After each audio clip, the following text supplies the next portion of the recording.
We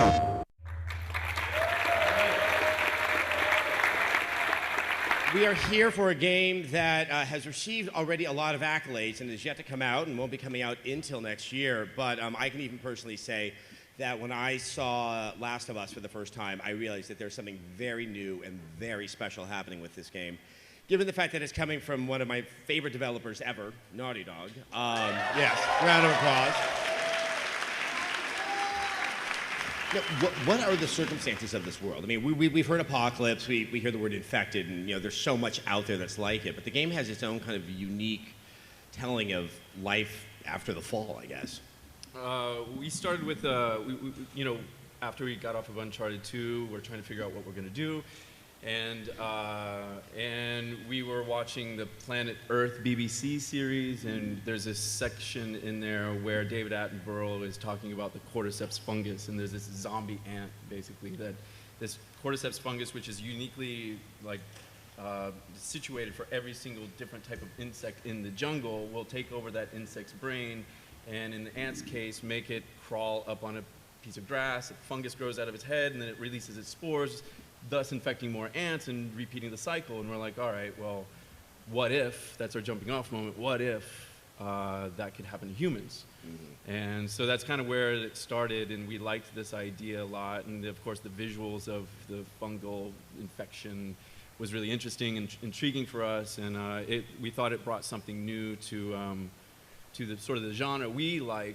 We really felt like in games, no one has really taken this genre and done what has been done in other mediums like comics and film or TV and told a very character-driven story. And we felt like, how can we get that kind of tension in a game? Is it possible? Is it possible? Can you do that? And because in horror games kind of have that sometimes, but it doesn't have that character element. So for us, it's like what we've learned at Naughty Dog and what we've been doing really from Jak and Daxter on through Uncharted and trying to build up character relationships and trying to get that on the joystick as much as possible really became a challenge to us. Like, as developers and as game players specifically, we want to play the games that we're making, and that was our challenge. Is like, how do we make you as the player feel the way these characters are feeling moment to moment throughout this journey? So what do you call the game? It's not really a horror game. It's not really a stealth game, but it has some of these elements in it. Yeah, we just call it survival action. I mean, it's just something we pulled out of our ass. We don't know. I mean, but I think one of the key things is that it is a violent game, but it's a much different type of violence than I think what you see in a lot of other ones, where it's kind of the last resort for the player. That you don't have many bullets. You don't you have to kind of look at the world around you. You can try to sneak past, but it seems that what you're up against, be they human or otherwise, which we haven't seen yet, that it is a different experience for the player than what we normally see when you shoot someone in the face. I mean, it's one of the things we really wanted to push with this game is this idea that there aren't necessarily good guys and bad guys. You just have people trying to survive in this world, and it's just that Joel ends up being on the other side of, he's trying to save Ellie, he's trying to save himself. And we want you to see the other people as not just fodder. We want you to see how they care for one another, how they're fighting tooth and nail to survive themselves. And also, we wanted to really ground the violence, just like a Coen Brothers film or something like that, where you feel the consequences of it. You feel disgusted with yourself when you take these actions, but you should feel the desperation that you have no choice but to take these actions. We really want to try to push like the contrast inside of this game, like in that, and try to make the, when you're in melee combat, brutal, brawling combat with somebody, we want you to feel every impact. And like Neil was saying about the consequence, is we want to personalize it. We want to make you feel that your life, or Ellie's life, Joel and Ellie, these people's lives are at stake, in jeopardy. And Ellie's coming from a standpoint where she was born after this pandemic hit. So after shit hits the fan, like she's 14, this is 20 years into making this fungal outbreak. And so she looks at the time before the pandemic as the old world. She has no recollection or she's curious about, like, we're sitting in this dark auditorium and we all love movies and video games and these things. It's like she hasn't had that. Electricity's been out, she's been living in a quarantine zone, military oppression, so she's curious. She's 14 years old, but in a very different world, so here they are in this situation that if you explore as the player, then you're going to find these points of interaction where you can sort of unfold more of her sort of standpoint or perspective on the world. And it's opportunities for us to show how her perspective is different from Joel's and give you kind of hints about their backstory. I mean, Ashley, have you ever done anything like this where, yes, it's acting, but it's not with everything articulated right in front of you? You have to imagine some of what that scene is.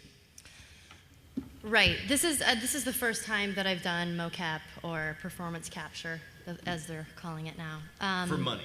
For money, yes. Let's not forget about that. Awkward. Yeah, I've never done this, but I haven't been approaching it any differently because, you know, why would I put on the suit and be like, I'm going to do less of a job than I would ordinarily on a set? You know, you bring it, no matter what. And you do. Good. And hopefully I do. And W. Earl, I mean, what was it like? You get to, like in this scene, you get to be at least the somewhat bad guy. Yeah. Looks like you're helpful, but you may not be the guy I would fully trust. I mean, how do you sort of, in that moment when you guys are filming it all together, just kind of say, okay, I'm gonna really draw out this character? Well, we just talked about the background of the guy, and you just use your imagination. I mean, it's the same as what she was saying. When you're doing a film, you have all the props and you have the location. And in this, it's all our imagination because everything's green. I got a piece of green foam. That's your gun. So it was like being 5 again, you know, picking up a stick. So, you know, that had its lure. That was fun. Earl, I was going to say, I mean, is it somewhat dislocating to sort of see yourself up there, but it's not really you? It's always dislocating for me no matter what I do. I don't watch dailies. I'll watch if I like something I've been involved with, I'll watch the finished product over and over and over.